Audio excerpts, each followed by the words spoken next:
out of control thievery. Joining us to discuss this problem that is really going on everywhere in the country, spokesperson for the National Police Association and retired Chicago area police officer Betsy Brantnerd Smith.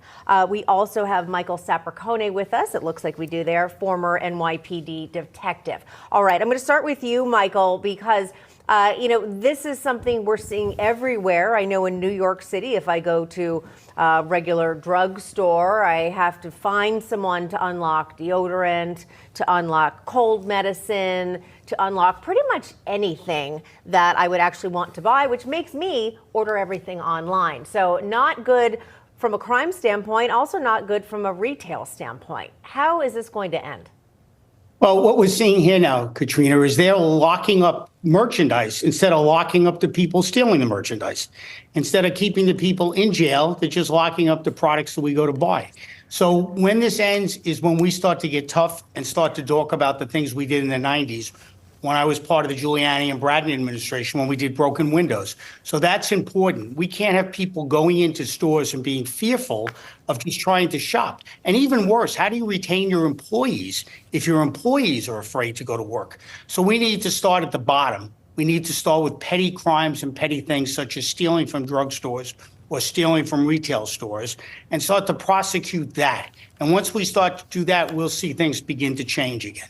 This can't be the new normal in this country. I think we got to continue this discussion here, Betsy, and just talk about the absurdity of it all, that we can't get our underwear. Like Katrina mentioned, you go to a drugstore, almost everything is under lock. And you see videos like that of people going in. I have a feeling you're going to say we got to send a message to maybe some of those liberal DAs, but also to the criminals themselves, like Michael had just said. Well, you're absolutely right. Where this is going to end is at the ballot box. People are going to have to vote out the liberal DAs. They're also going to have to vote out the politicians who want to have these lax retail theft laws like we have in California and so many other places. Here where I live in Tucson, Arizona, in the suburbs of Tucson, it's the same thing. And you guys are exactly right. What does that do? That makes me want to go on Amazon or order things online. And that's bad for business. It's bad for the economy. But you can't blame the police. You have got to blame the liberal DAs, blame the legislators. And what's going to happen is people are going to get tired of it, and then they'll make a move, but not before.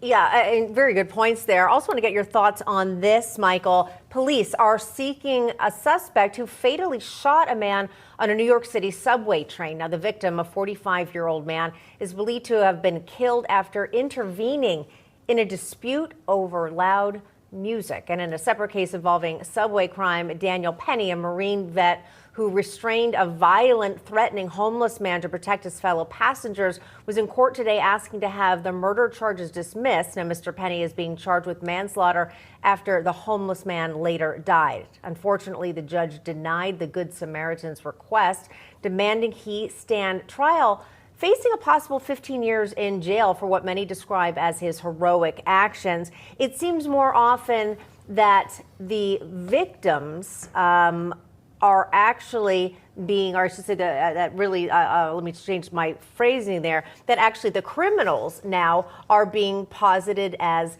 the victims rather than those good citizens who actually try to help.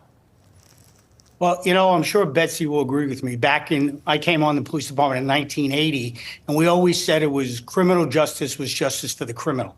Okay, we need to look at those quality of life crimes. And maybe if these two people had been stopped, especially the one in the shooting in Brooklyn just recently, because the odds are pretty good he jumped the turnstiles or didn't pay his fare to come on legally. So if he had been stopped, maybe we stopped this shooting, and we have to start looking at that. But unfortunately, we're up against a situation where a Good Samaritan tried to help somebody back in Manhattan a few months ago, Mr. Penny, and he was arrested. And again, we have a liberal district attorney there who he has no intentions of letting this, understanding this was self-defense, and he needed to help people. And then you have the situation with Mr. Anderson just recently. We have the same thing. Here's a Good Samaritan stepping in to try to help people, I believe, over some loud music, and now he gets shot. Once we start as a public to not help the police and help each other, we're in serious trouble. And we're on that road right now to serious trouble. We are already there. I mean, who realistically is going to jump into action and try and save somebody now? If you think you're going to go to jail for it. Right. Because right. that's what he's facing now. And also shopkeepers just being told not to try to stop shoplifters, just let them walk out. And again, it seems like we're giving criminals too easy of a deal here, no consequences for their actions. Betsy Brantner-Smith, Michael Sapraicone, appreciate your insights. Thank you. Thanks for having us. Thanks for having us.